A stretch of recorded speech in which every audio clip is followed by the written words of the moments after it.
Mon mot de minuit est le mot Kanak, mais K-A-N-A-K.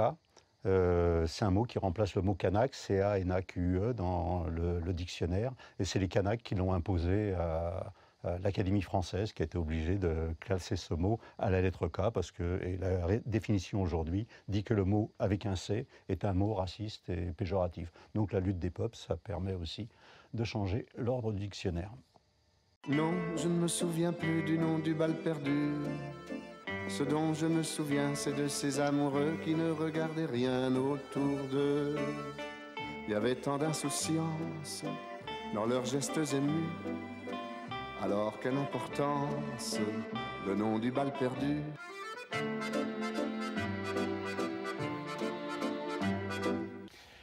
Journal de Haydée, vendredi 24 mars. Cela fait une semaine qu'ils ont emmené Périclès. Je pensais qu'ils le relâcheraient aujourd'hui, comme les autres fois, quand après une semaine derrière les barreaux, il rentrait à la maison. Mais cette fois, c'est différent. Le colonel Monterossa me l'a confirmé à midi dans son bureau, l'air ennuyé, parce qu'il a du respect pour Périclès. Je suis désolé, donna Haydée, mais les ordres du général sont sans appel, dont Périclès reste détenu jusqu'à nouvel ordre. Dès que j'ai su que mon mari n'était pas enfermé dans la pièce proche du bureau du colonel Monterossa, qui est le chef de la police, mais qu'il avait été emmené dans une des cellules au sous-sol, j'ai eu l'intuition que le général avait d'autres raisons d'être en colère ou d'avoir peur de lui. Ce premier jour, le colonel m'a dit qu'il était désolé, que la décision de traiter Périclès avec plus de sévérité venait clairement d'en haut. Les autres fois où il avait été arrêté, mon mari pouvait recevoir la visite de quelques amis sur autorisation du colonel. Et nous déjeunions et dînions toujours ensemble dans cette pièce où je lui apportais le repas que nous préparions avec Maria Elena. Mais cette fois, Périclès est à l'isolement total dans sa cellule et on l'autorise seulement à remonter dans la pièce une fois par jour, à l'heure du déjeuner pour me voir. Mais je ne devrais pas me plaindre, la situation de Don Giorgi et d'autres prisonniers politiques est bien pire. Voilà ce que publie en début d'année 2020 chez Métayer Horacio Castellanos Moya, La mémoire tyrannique. Nous avons reçu Horacio Castellanos Moya dans cette émission, avec grand plaisir, auteur salvadorien. Ce livre, La mémoire tyrannique, a été publié une première fois en espagnol en 2008. Il est publié aujourd'hui pour la première fois en français chez Métayer. On parle donc de la société dans toutes ses dérives policières, militaires pour l'Amérique latine, policières en France. Et on est heureux d'accueillir pour ce mot à mot Didier Deninx, avec un étonnant livre qui est presque un livre d'histoire, on va y venir dans une seconde, le roman noir de l'histoire, publié chez Verdier, qui est l'un de vos éditeurs de référence. Ouais. Et on va y venir dans une seconde avec une préface de Patrick Boucheron, qui est professeur d'histoire au Collège de France, et ça a une importance, cette préface. Mais je voudrais commencer avec vous, par la géographie. On verra l'histoire après. Et puis peut-être avec vous, l'idée de la géographie, l'idée de la société et du sociétal, le fait divers et le fait de société, et puis terminer par l'histoire avec ce recueil épais de nouvelles. Mais je voudrais qu'on commence par la géographie avec une belle expression, enfin en tout cas ça m'a semblé une très belle expression longtemps, la commune d'Aubervilliers. Oui. Donc, dans la commune d'Aubervilliers, c'est en banlieue parisienne. La banlieue est un de vos lieux, est une de vos géographies. Et j'aime bien l'idée de la commune et l'idée d'Aubervilliers que vous venez de quitter. Donc, si on prend commune et si on prend Aubervilliers, comment est-ce que vous déclinez l'un et l'autre ? Commune. Commune, c'est vraiment l'expérience que j'ai eue dans cette ville pendant plus de 60 ans. J'y suis resté 70 ans. Pendant 60 ans, il y avait véritablement, non pas des communautés, mais des gens qui venaient de partout. C'était l'espèce de battement du monde. Dès l'instant où ça allait mal dans le monde, les gens se retrouvent à Aubervilliers. C'était une sorte de sas avant de pouvoir refaire sa vie dans ce pays et dans cette langue. Et donc, c'était les Espagnols qui avaient fui Franco, ma belle le maire, par exemple, les Italiens qui avaient fui Mussolini. Vous avez des grands-pères déserteurs aussi. Voilà. Mon beau-père, lui, était italien, et ainsi de suite. Donc il y a tout ça, des Algériens, il y en a dans ma famille qui ont combattu et tout. Et donc tous ces battements étaient là, et ils arrivaient à faire société dans cette ville d'Aubervilliers. C'était un lieu comme ça où tous les proscrits pouvaient avoir une autre chance et bâtir quelque chose. Donc ça a été ça, le battement d'Aubervilliers. Et là, vous aviez une maison Oui. avec un jardin et vous récoltiez des olives. Oui, on avait planté des oliviers, parce que quand on fait des festivals dans le sud, on revient souvent avec un olivier. Festival de la Grâce, chez Verviers, par exemple, ou Sablé et tout. Donc j'avais planté, et puis avec les changements climatiques, comme ça, j'avais un petit jardin de 300 mètres carrés à la mairie d'Aubervilliers, et c'était protégé, et les oliviers ont commencé à prospérer, et je faisais 20 kilos d'olives toutes ces dernières années que je préparais. On m'avait dit comment les préparer à la Kabyle, un petit peu, et donc c'était des choses qui étaient un tout petit peu amères, mais qui fonctionnaient pour l'apéro. Donc il y a ça aussi, c'est-à-dire qu'il n'y a pas que les gens qui s'acclimataient dans cette ville. Il y avait aussi, juste à côté de chez moi, il y avait un endroit qui s'appelle toujours l'Oasis dans la ville, et c'est des gens qui ont récupéré un terrain vague et qui ont demandé à tous les gens du quartier, quand ils allaient au pays, de ramener des graines qu'ils plantaient, et des choses qui n'ont jamais poussé qu'au Vietnam, en Chine, en Amérique du Sud. On réussit à prospérer, et aujourd'hui les enfants des écoles vont dans cette oasis. Donc c'est un petit peu le symbole de cette ville. Symbole de cette ville, alors commune c'est communard, ça me permet de vous situer. Est-ce que vous êtes de gauche, d'extrême gauche, encore d'extrême gauche? C'est des termes qui ont été fortement utilisés et cabossés. J'aime bien le côté libertaire. Donc parce qu'il y a le mot liberté c'est pas le mot libéral qui sonne dans libertaire. Et puis le mot communisme, c'est pas un mot que je regrette, par ce côté de mise en commun et de partage. C'est une partie du triptyque de la République, le mot égalité qui est souvent mis à la traîne des deux autres. Radical, métis, radical, réjouissant, c'est des mots de minuit. On parlait de radicalité, mais aussi de racines, puisque Aubervilliers a longtemps été votre racine. Aujourd'hui, vous avez déménagé à Fontenay-sous-Bois, ouais. Et on va voir la cause de votre migration, de votre exil. Je pense qu'on peut utiliser le mot exil.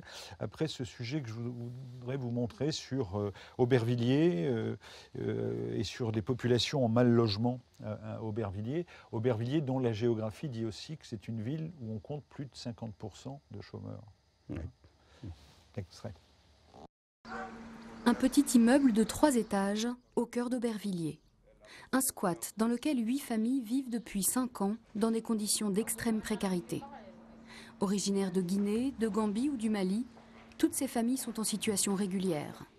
La plupart travaillent et auraient les moyens de payer un logement social, comme Madame Doumbouya, qui a vécu dans cette petite chambre pendant 4 ans avec ses 6 enfants. Une promiscuité difficile à vivre, notamment pour les 21 enfants qui vivent ici. Tous sont nés en France, comme Fatoumata et Djeneba. Dans le squat, chaque famille se débrouille pour la cuisine comme elle peut. Des installations de fortune, entre bouteilles de gaz et raccords électriques dangereux, qui inquiètent les occupants. À quelques rues de là, un campement où 40 familles vivent depuis 15 jours dans le plus grand dénuement. Expulsées de leur squat au début du mois, elles se sont installées sur cette petite place, dans l'attente d'un relogement. Ici encore, la plupart sont en situation régulière et attendent un logement social souvent depuis plusieurs années. En France, selon le DAL, plus de 3 millions de personnes seraient comme ces familles, touchés par le mal logement. Didier Deninx, ce sujet date de 2005. Vous avez un vrai attachement pour cette ville, puisque vous y avez vécu. Pourquoi est-ce que vous avez éprouvé le besoin d'en partir ? Tout simplement parce que cette misère a toujours existé, mais pendant des dizaines d'années, même avec une pauvreté dans la ville, j'avais jamais vu de gens dormir dehors en plein centre-ville, comme ça n'existait pas. Il y avait une solidarité qui se jouait. D'un seul coup, il y a eu un océan de misère qui s'est abattu sur la ville. En quelques années, on est passé de 20-25% de gens sous le seuil de pauvreté, on a dépassé les 50%. Et d'un seul coup, vous avez quelque chose qui qui est de l'ordre du Moyen-Âge, qui s'installe directement dans la ville. Vous avez le commerce qui s'effondre. Les marchands de sommeil tiennent presque un tiers du logement privé, ce qui fait que tous les logements, même de petites résidences, sont surpeuplés. Là où il devrait y avoir 3 ou 4 personnes, il y en a 10, il y en a 12. Et puis cette situation a fait qu'il y a eu des communautés qui se sont installées, qui se sont structurées dans des cités. Et aux dernières élections municipales en 2014, une partie du personnel politique qui gère la ville a fait alliance directement avec les dealers de cocaïne, les dealers de hashish et avec certaines mosquées fortement ce dont vous avez parlé dans Artana, voilà, qui est le roman qui a été publié l'année dernière. Voilà, et dès l'instant où le politique passe des deals avec les voyous et des secteurs radicalisés de la société, vous voyez les résultats et la manière dont il y a une accélération de la désintégration de la vie en commun et de la démocratie. C'est-à-dire que dans cette ville où j'ai toujours vécu, la démocratie s'est totalement arrêtée en 2014. Pour le clientélisme. Pour le clientélisme, c'est-à-dire que c'est une ville de 90 000 habitants, il devrait y avoir 55 000 inscrits sur les listes électorales, il y en a 25 000, et sur les 25 000, il y a 70% d'abstention, ce qui fait que les gens qui sont élus, c'est des gens qui représentent une sorte de suffrage censitaire. L'écriture, parce que la banlieue et pas la périphérie, enfin la périphérie et pas le centre, mais la banlieue est le lieu qui vous inspire. Hein. La littérature, je prends ces quelques lignes, mais toujours vous avez cette qualité d'écriture pour décrire la ville. Chaque jour, c'était pire que la veille. Et il me fallait davantage de temps pour couvrir les quelques centaines de mètres qui menaient du canal Saint-Denis à la porte d'Aubervilliers que pour traverser la moitié de Paris. Les travaux de prolongement de la ligne de métro en direction de la mairie mangeaient la chaussée et on avait ménagé une voie provisoire sur l'ancien trottoir qu'empruntaient en alternance les flots de voitures des pendulaires et les hordes de camions venus remplir les entrepôts en briques rouges des magasins généraux. Au début, j'avais tenté de finasser, d'emprunter des parcours sinueux dans le maquis des pavillons de banlieue, des zones industrielles, des friches envahies d'herbes folles. Il avait bien fallu me rendre à l'évidence. Je parcourais 3 fois plus de chemin pour amputer d'1 minute au mieux la rançon d'une demi-heure quotidienne d'embouteillage qu'exigeait de moi le progrès. Pourquoi est-ce que vous avez toujours situé, la plupart du temps, vos actions à la périphérie ? Pour une simple raison, c'est que je me suis aperçu très rapidement que c'était une sorte de sismographe. C'est-à-dire qu'il y a des décisions qui sont prises au niveau des ministères, des présidents de la République, et comment ces choses-là arrivent jusqu'aux gens qui sont concernés par tel décret, par telle loi. Moi, je me suis aperçu de 2 choses, c'est-à-dire la manière dont on restreint des prestations sociales, ça jette des gens dans leur ruisseau, ça met des gens, comme les gens qu'on a vus tout à l'heure, avec leurs baluchons sur le trottoir.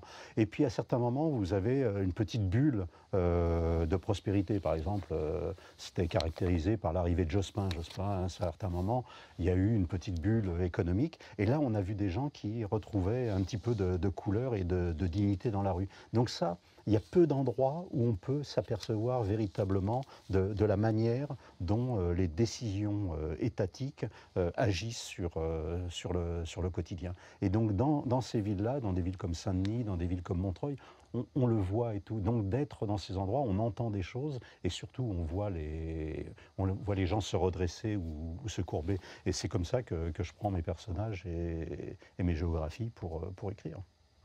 Il y a eu l'inspecteur Cadin, une époque, vous avez commencé dans le polar, sauf que vous l'avez... non, vous le tuez, non, vous le suicidez, je crois. Oui, il se suicide. Il se suicide, vraiment. Vous le suicidez dans un de vos romans. On parle d'histoire, on a parlé de géographie, on va parler d'histoire avec Didier Deninx, le roman noir de l'histoire publié chez Verdier. Et puis, et là, c'est là où le Collège de France rencontre le polar, on peut le dire comme ça, puisque on vient de parler de Cadin. Boucheron écrit ceci: donc le professeur au Collège de France, écrit ceci: « Deninx écrivain n'a donc pas à donner de la voix ou à forcer le ton pour que chacun comprenne combien son art narratif est intimement lié à l'exercice de l'histoire. Il ne compose pas de ces romans d'archives qui miment, tantôt avec candeur, tantôt avec cynisme, le déroulement d'une enquête historiographique, et s'il lui arrive de placer dans ses récits des figures d'historiens, d'archivistes ou de bibliothécaires pour faire progresser l'intrigue par quelques révélations soudaines, la fraternité qu'il installe entre imagination fictionnelle et opération historiographique est tout sauf anecdotique, car elle met en jeu l'idée même de contemporanéité qui ne s'en laisse jamais imposer par la rigueur factice des chronologies. Les nouvelles sont alignées sur la pente fatale du roman noir de l'histoire. Faites-leur confiance, elles sauront s'échapper du carcan de leur date, retrouver leur puissance de détonation joyeuse, afin que l'amorce de ces quelques mots jetés à la face du monde mette à nouveau le feu aux poudres, ou qu'au contraire, on se souvienne également de la braise qui couvait avant la déflagration. » Alors là, voilà bien une manière d'encenser votre travail de nouvelliste, et on a là plus de 70 nouvelles qui sont des nouvelles qui parlent de l'histoire de France. Ça va de Victor Hugo à l'Anticipation. Ça passe par la guerre 14. Je disais tout à l'heure que vos grands-pères étaient déserteurs, oui. Par exemple. Ça va évidemment évoquer la Deuxième Guerre mondiale. Ça va évoquer une nouvelle avec Doriot. Est-ce que vous aviez... Et on a vu que vous passiez du fait divers au fait de société. Est-ce que vous aviez le sens de l'histoire ? C'est-à-dire que avant d'arriver à ce résultat-là, puisque vous avez recomposé, vous avez recomposé votre récit, est-ce qu'avant vous aviez conscience d'écrire l'histoire, puisque Boucheron vous en félicite ? Oui, mais pas de manière cohérente, c'est-à-dire c'était complètement dispersé. Moi, c'est le produit de 40 ans d'écriture de nouvelles courtes. Et je les ai écrites dans l'urgence, dans le désordre le plus absolu, avec des demandes de revues, des gens qui voulaient attirer l'attention sur un anniversaire. Et donc, il y avait, dans ce que j'ai écrit, il y a 2500 pages de nouvelles courtes comme ça. Et c'est un ami qui s'appelle Jean-Paul Liégeois, qui était journaliste et qui est éditeur, qui un jour m'a fait cette réflexion en me disant: est-ce que tu t'es aperçu que tout ce que tu écris, ça raconte 150 ans d'histoire contemporaine française? Et très sincèrement, je m'intéressais à l'histoire, mais il y avait des coups de projecteur sur des choses qui étaient de la biographie familiale. J'essayais de comprendre qu'est-ce qui s'était passé dans ma famille au moment de la guerre d'Algérie, au moment de la guerre de 14. Donc j'interrogeais un petit peu par la fiction l'histoire de mes grands-parents, de mes parents et tout. Mais c'était surtout ça le moteur. Et là, j'ai pris le temps de rassembler les 2500 pages et de les classer par ordre chronologique. Et d'un seul coup, m'est apparue la cohérence de ce travail, mais que j'avais fait par éclat, par copeaux, quoi. Ça commence avec cette nouvelle. Donc c'est des passeurs clandestins d'une certaine marchandise. Oui, oui, oui. Et vous terminez votre nouvelle avec ceci. Une semaine plus tard, après avoir déposé l'édition clandestine des Châtiments dans une dizaine de librairies parisiennes que la police et les mouchards de Napoléon III n'avaient pas repérées, Puebla fêtait son retour à Guernesey. L'auberge de la rue des Cornets était pleine de proscrits, d'exilés. L'homme qui se tenait rancogné dans l'ombre, le visage auréolé de cheveux gris, l'écoutait raconter les détails de son expédition quand il en arriva à l'épisode du dolmen. Victor Hugo s'esclaffa et, comme pour s'excuser, il eut ce mot: « Je contemple mon temps, j'en ai le droit, je pense, souffrir étant mon lot, rire est ma récompense. » Donc ça, c'est la première nouvelle. Ouais. Et effectivement, le trafic clandestin porte sur les œuvres interdites de Hugo. Et l'idée de la nouvelle m'est venue avec un procès verbal, c'est-à-dire que quand Hugo était sur les îles anglo-normandes, il écrivait les châtiments, il a inventé le livre de poche, il a fait imprimer des milliers d'exemplaires des châtiments où il n'y avait rien sur la couverture. Il avait inventé une imprimerie à New York, alors que c'était imprimé sur les îles anglo-normandes, et c'était passé clandestinement en France. Et il y avait des gendarmes, des douaniers qui recherchaient les écrits comme ça. Il y avait un procès-verbal. Moi, douanier sur le chemin de Granville, ai saisi ce jour 153 kilos de châtiment de Monsieur Hugo. Et donc, voilà, et il y a eu ce combat par les mots, par la clandestinité du texte. Après, ce sera pendant la Résistance, il y aura la même chose avec Éluard, avec les éditions de minuit, et ainsi de suite. Mais déjà avec Hugo, et on le sait assez peu. Et il y a des traces de ça dans les châtiments, bien sûr, et il y a des traces de ça dans les Travailleurs de la mer. Alors, arrêtons-nous sur quelques points. Tiens, l'aspirine et la guillotine, j'ai dit. Oui, c'est une revue qui me demande... ça, c'est incroyable. On me téléphone et on me dit... La sécabilité du chef, La ça sécabilité du chef. Et on me demande, est-ce que vous pourriez nous écrire, c'est le centenaire de l'invention de l'aspirine, est-ce que vous pourriez nous écrire une nouvelle d'une dizaine de pages sur un cachet d'aspirine? Donc j'ai regardé le cachet d'aspirine, j'en ai pris plusieurs pour me donner des idées, et puis d'un seul coup, sur les sujets les plus improbables, on arrive à bâtir une fiction. Et moi, comme j'ai un regard sur l'histoire, c'était le centenaire, j'ai essayé de tirer... C'est un condamné à mort. Et c'est un condamné à mort. Et on va avoir l'explication pourquoi l'aspirine en France, il y a une double dose. Ouais. Et quand on veut avoir une dose, il faut casser une double dose en deux, ce qui est totalement illogique. On aurait pu faire une mini-dose comme ça. Et donc, je donne l'explication de la sécabilité de l'aspirine. Quand l'exécuteur des hautes œuvres se pencha vers le panier pour vérifier la qualité de son travail, il remarqua un demi-point blanc coincé à la base de la tête du supplicié. L'autre moitié se trouvait de l'autre côté dans la partie de larynx solidaire du tronc. Le remède était efficace. Dresch n'eut plus jamais mal à la tête. C'est en souvenir que depuis ce jour en France, les cachets d'aspirine sont légèrement divisés par le milieu. Voilà, Dresch qui avait des céphalées à ne plus finir. On s'arrête sur 2 ou 3 événements de l'histoire. On a parlé de l'Algérie, mais je voudrais qu'avant l'Algérie, on évoque l'exposition universelle de 1931. Il n'y a pas eu de pavillon pour la Nouvelle-Calédonie dans cette exposition universelle, puisque les Kanaks, on les a mis au jardin. Il y avait un pavillon à Vincennes, sur la pelouse de Rouilly, et puis il y avait une exposition au jardin d'acclimatation, où là, il y avait une centaine de Kanaks qui étaient exposés comme des animaux, comme des anthropophages. Exposition universelle de 1931, c'est un reportage, enfin c'est une évocation de RFO Kaléidoscope. Le regard colonial, ça date de mai 2000. Nos lecteurs seront certainement étonnés d'apprendre que nos indigènes, soi-disant recrutés pour l'exposition coloniale de Paris, n'y participent pas du tout. Ils ont été affectés au jardin d'acclimatation et zoologique, c'est-à-dire tout à fait à l'opposé de Vincennes, où l'exposition coloniale se déroule. Comme le bulletin du commerce en faisait écho, une centaine de Kanaks de Nouvelle-Calédonie ont été trompés sur la durée et l'objet de leur voyage à l'exposition coloniale de 1931. En fait, ils furent exhibés au zoo du jardin d'acclimatation. Nous sommes à la bifurcation principale du jardin d'acclimatation et il faut imaginer à cette époque, en 1931, un poteau de bois sur lequel se trouvaient 2 inscriptions, une sur la gauche indiquant crocodile, l'autre à droite indiquant cannibale. On leur demandait à ces malheureux Kanaks de simuler l'acte du cannibalisme. C'est-à-dire qu'on leur faisait pousser des cris gutturaux, on leur faisait éventuellement faire des gesticulations plus ou moins désordonnées, on leur faisait brandir des casse-têtes, on mettait autour de leur cou des amulettes, des fétiches. Le but, c'était essentiellement de les cannibaliser. Ça date de l'exposition universelle de 1931.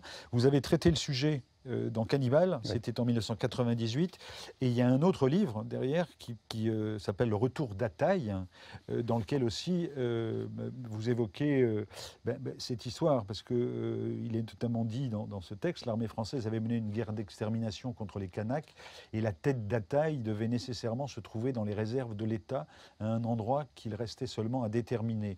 L'éclairage donné par le docteur Lavernia découvrait des pistes multiples, innombrables même. Vous croyez qu'Ataï a pu subir un sort identique ? Il y a une quinzaine d'années, au moment des premiers accords Matignon en Nouvelle-Calédonie, des recherches ont été entreprises pour remettre la main dessus. Cela venait de l'entourage direct du Premier ministre et j'en ai été informé de manière officieuse. Je me souviens avoir passé plusieurs coups de fil à des collègues ainsi qu'à certaines personnes que je connais pour entretenir des relations avec ce genre de collectionneurs. Récupérer la tête d'un chef rebelle, Oui. c'était ça l'ambition. Et il y a ça, Ataï a été trahi en 1878, sa tête coupée et envoyée en métropole. Elle a été au bureau des colonies, qui était l'ancêtre d'un ministère des colonies. Et ensuite, elle s'est retrouvée dans un petit musée, et ensuite au musée de l'Homme. Et elle a disparu pendant 50 ans. Et quand j'ai écrit ce livre-là, je retrouvais la tête d'Ataï par la fiction, par le travail littéraire. Et suite à ce livre-là, j'ai été en relation avec le directeur du musée anthropologique de Rouen, qui avait une tête entreposée dans les réserves. Et je lui ai demandé si c'était la tête d'Ataï. Et en fin de compte, c'était une tête maori.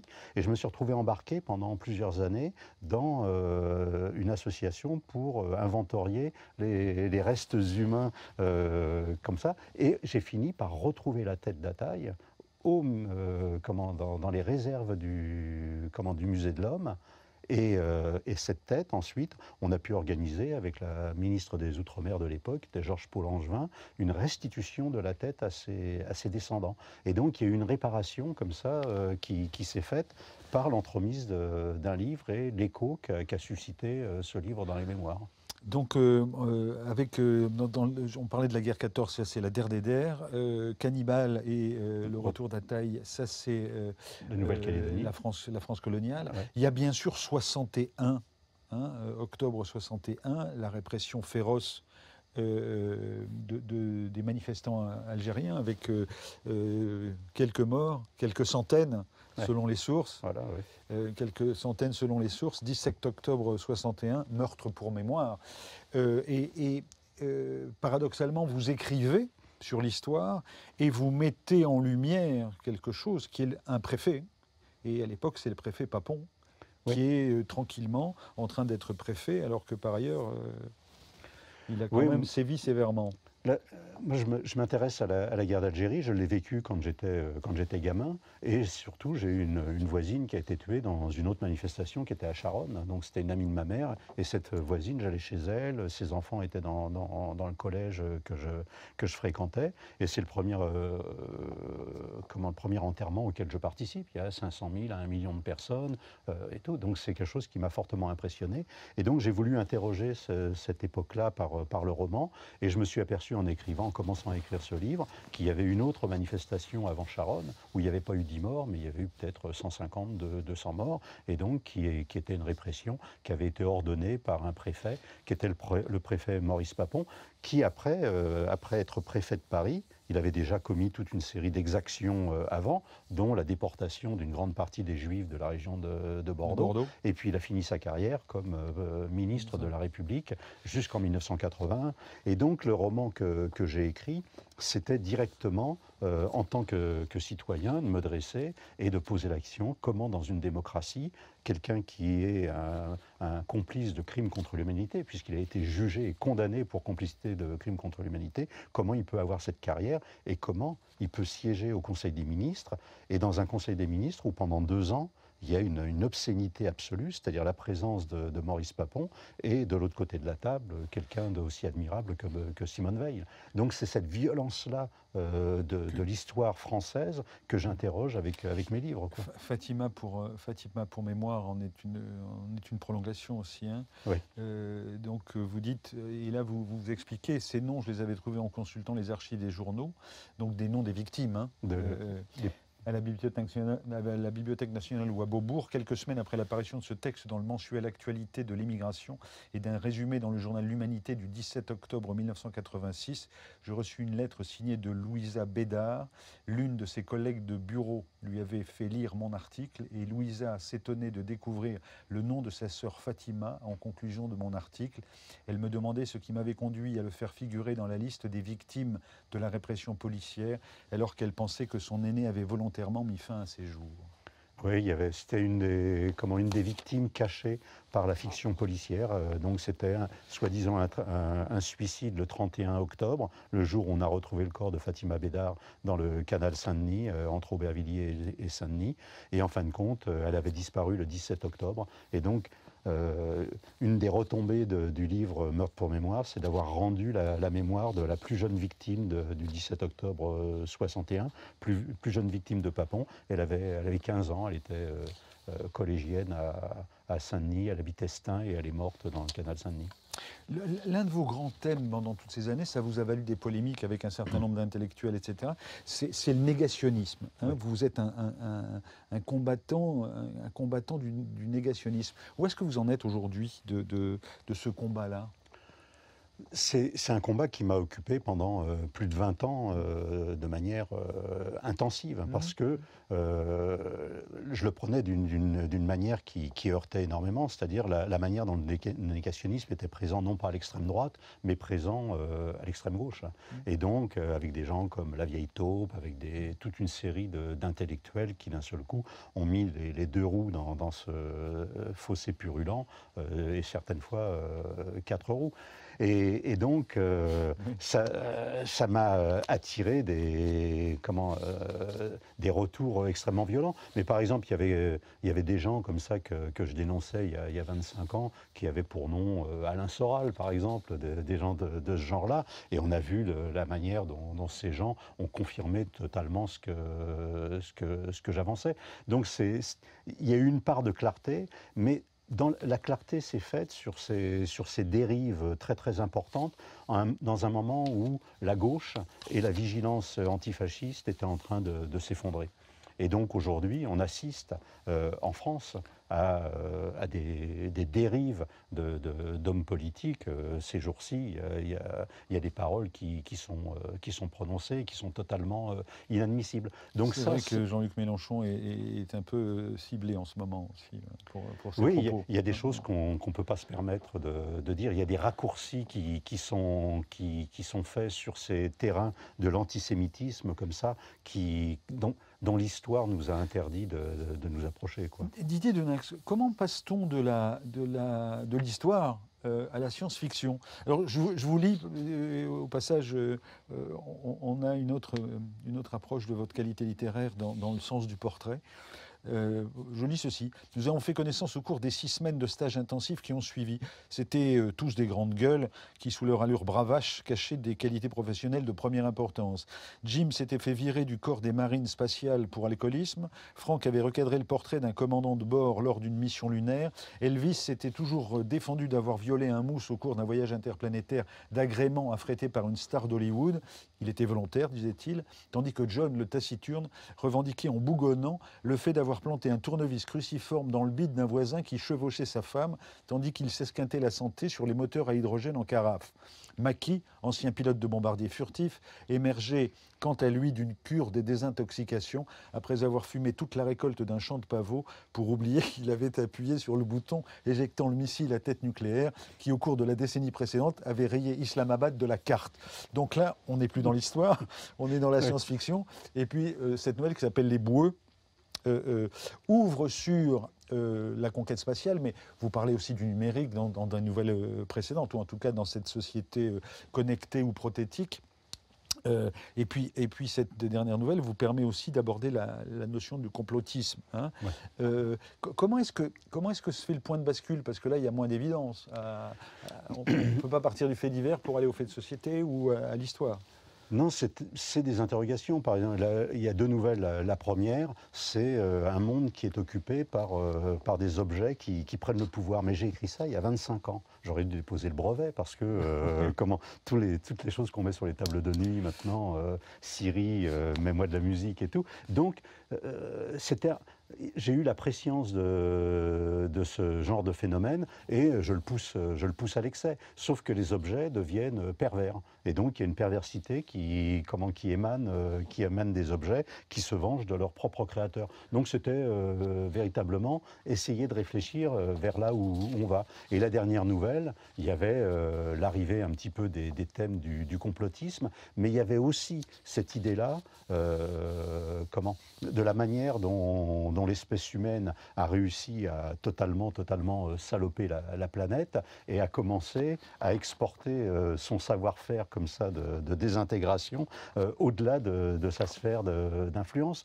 Et donc je mettais en place, alors là aussi c'est une nouvelle écrite il y a plus de 15 ans, où je mettais en place des boueux de l'espace qui venaient récupérer un petit peu les boîtes de Coca-Cola, les scaphandriers remplis de cosmonautes morts et ainsi de suite. Donc voilà, c'était en fin de compte de réfléchir sur aujourd'hui.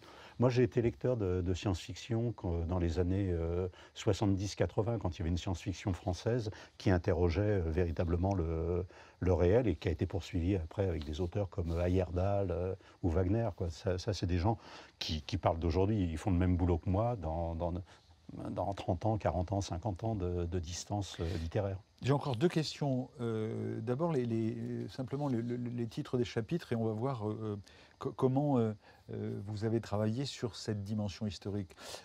Chapitre 1er, Commun-Commune, 1855-1912, Putain de guerre, 1914-1922, Parfum et puanteur, 1931-1939, Mourir sans haine, 40-44, Morceau d'empire, 48-61, Paris-Mémé, 68-75, La classe s'efface, 78-83, Changer de base, 86-90, Frontières mouvantes, 90-98, Du rouge, du brun, 98-2008, troisième millénaire, 2008-2030. Voilà comment vous avez séquencé. Hein, et les titres nous renvoient à l'esprit qui anime chacun des chapitres. Parlez-moi de Ginette Tiercelin, tiens, pour... Ouais, Ginette Tiercelin, c'est un personnage que j'ai inventé, qui raconte son Front populaire, et c'est une sportive. Et donc le Front populaire vu par un groupe de jeunes comme ça, garçons et filles, et qui découvrent complètement la liberté. Et j'avais écrit ça à partir de photos d'un photographe ouvrier qui a fait 1 millier de photos qui n'ont jamais été développées. C'est un très très grand photographe qui a sa place à côté de Douaneau, de Willy Ronis, de tous les photographes qui ont photographié cette période. Et cette Ginette Tiercelin, elle porte cette espèce de mémoire, de revendication de l'égalité des femmes au moment du Front populaire. Sur les photos que j'ai vues de ce groupe de jeunes sportifs qui étaient liés à la FSGT, donc une fédération sportive de gauche, à certains moments, on a des jeunes femmes qui, le matin, se lèvent à côté des tentes et qui sont torse nu pour la baignade et tout. Les photos disent le contraire des photos soviétiques avec des ordonnancements, ou des photos nazies où l'humain est un morceau de la mécanique qui doit régir le monde. Et là, c'est des enchevêtrements de corps, on ne sait pas à qui est le bras, et ainsi de suite. Donc c'est ça qui m'intéressait dans Après ça. la natation, je m'étais prise de passion pour la course à pied et surtout le basket. On a planté des poteaux, et Fernand, un des garçons qui bossait comme chaudronnier chez Hotchkiss, oui, au barrage de Saint-Denis, nous a bricolé 2 cercles en ferraille qu'on a installés au sommet. Et c'était parti pour des matchs de folie. Filles contre filles, garçons contre garçons, filles contre garçons et inversement. Les scores n'étaient pas mirobolants. On n'avait pas encore inventé le panneau pour les rebonds et il fallait faire rentrer la balle directement dans le rond, ce qui n'est pas coton. À la fin des rencontres, le dimanche après-midi, on démontait l'installation pour ne pas se la faire piquer. On finissait la journée dans une guinguette au Petit Progrès avec nos poteaux, nos cercles, nos ballons, nos maillots et nos shorts pleins de boue. La cabane des toilettes au fond du jardin nous servait de vestiaire. On rigolait en mangeant des frites. On commentait les résultats de nos équipes préférées. On dansait sur les derniers succès de Fréhel ou de Bert Silva. Les premiers couples se formaient. Vive 1936. Mais oui, mais ça, c'est le ton de ma grand-mère. Ma grand-mère parlait comme ça, parlait un espèce d'argot qui était une véritable langue. Donc j'ai essayé de faire résonner les souvenirs de sa voix d'Arletty, quoi. J'ai une dernière question à vous poser, mais je voudrais vous montrer un sujet. Et puis après, on parlera par rapport à vous qui êtes un critique absolu de la société, de la politique, de la démocratie quand elle devient clientélisme comme à Aubervilliers. Aujourd'hui, sur quoi avez-vous envie d'écrire? 2, en qui avez-vous encore confiance? Mais on regarde d'abord cette idée que la Méditerranée est aussi un cimetière. Voici les dernières images de sauvetage de l'ONG SOS Méditerranée. 4e jour d'intervention dans cette zone au large des côtes libyennes. Un homme à la mer, un homme à la mer. Et il y a toujours urgence. Il faut vite secourir les 105 personnes à bord de ce bateau pneumatique avant qu'ils ne tombent tous à l'eau. Paniqués. Ils seront rapidement transportés sur l'Ocean Viking par ces sauveteurs, tous des citoyens européens. Au total, il y a désormais 356 personnes à bord qui espèrent débarquer dans un port sûr de toute urgence. Tout comme l'autre navire de sauvetage actuellement en mer, le Open Arms. Il se trouve au large de l'île italienne de Lampedusa, avec à son bord 151 migrants. Ils attendent une réponse depuis 12 jours. L'Italie et Malte n'ont pas donné suite à leur demande. Les autres pays européens qui s'étaient pourtant engagés à accueillir des rescapés non plus. Didier Deninx, que vous inspirent ces images?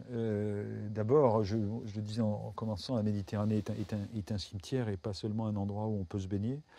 Et puis par ailleurs, par rapport à une forme de pessimisme, hein, quand dans votre travail littéraire, où se situe aujourd'hui un lieu d'espoir? Là, sur ces images-là, moi, il y a la force de l'habitude de ces images qui est terrible. Et à certains moments, il y a des personnes qui cassent cette habitude. Je me souviens, moi, de quelqu'un qui m'a remis les choses en place dans la tête. C'était un pêcheur breton qui était là et qui disait qu'il avait arrêté de pêcher des poissons, parce que les poissons étaient des poissons qui se nourrissaient de la chair humaine et qui passait son temps à pêcher des hommes.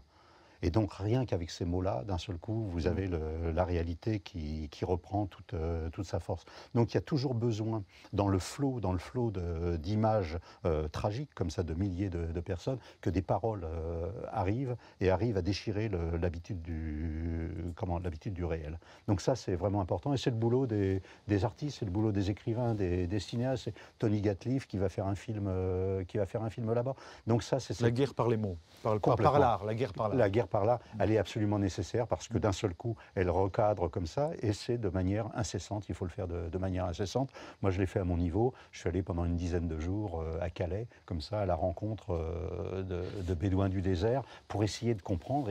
Et véritablement, en allant au contact, en discutant, on comprend et on peut avoir une parole forte. Vous avez des enfants?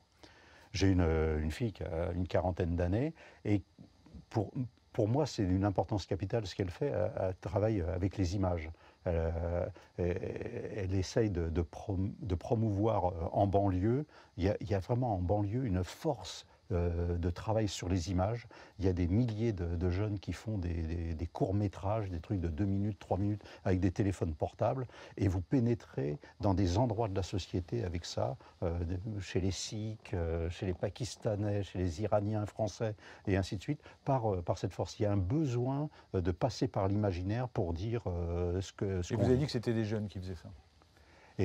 Et donc là, moi, je suis en contact avec ça, et c'est ça qui me donne de l'optimisme. C'est la rage qu'ils ont de faire en sorte qu'on parle d'eux, qu'on parle de leur parcours, et qu'ils ne soient pas mis dans les codes-barres banlieue, et ainsi de suite. C'est l'irruption du film Les Misérables.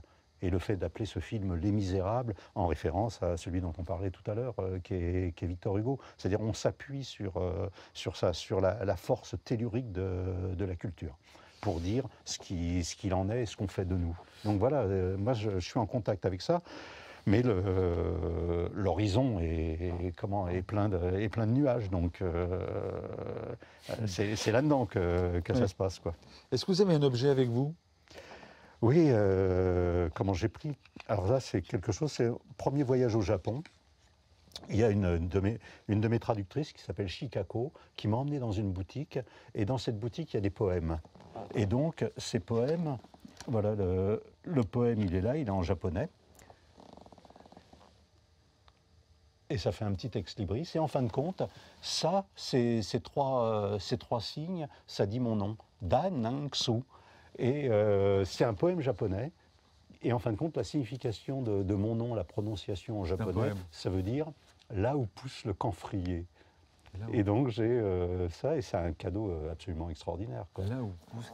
De veut dire là où pousse le camphrier. La sonorité des syllabes dit ça. Si vous allez au Japon et tout, vous trouverez... Je trouverai mon poème. Vous trouverez votre poème. Il y a des boutiques à poèmes. Merci Didier Deninx. Je vous rappelle que le roman noir de l'histoire est publié chez Verdier, que Artana est sorti chez Gallimard, me semble-t-il, oui. L'année dernière. Oui, hein, oui. L'année dernière. Là, vous écrivez quoi? Bah là, je viens de terminer un petit bouquin sur la banlieue, donc dans la collection Tracts de Gallimard. Ça va paraître au mois de février prochain. Ça s'appelle Banlieue naufragée. Et puis j'ai un projet de roman, mais... À venir. J'en parle pas parce que... Oui, ouais, c'est ça, on croise les doigts. Merci Didier Deninx. C'est la fin de cette émission. Merci à vous de nous avoir suivis. La peine de mort n'a toujours pas été abolie aux États-Unis, notamment. Et il y a toujours surpopulation dans les prisons françaises. À la prochaine fois. Non, je ne me souviens plus du nom du bal perdu. Ce dont je me souviens, c'est de ces amoureux qui ne regardaient rien autour d'eux. Il y avait tant d'insouciance dans leurs gestes émus. Alors quelle importance le nom du bal perdu.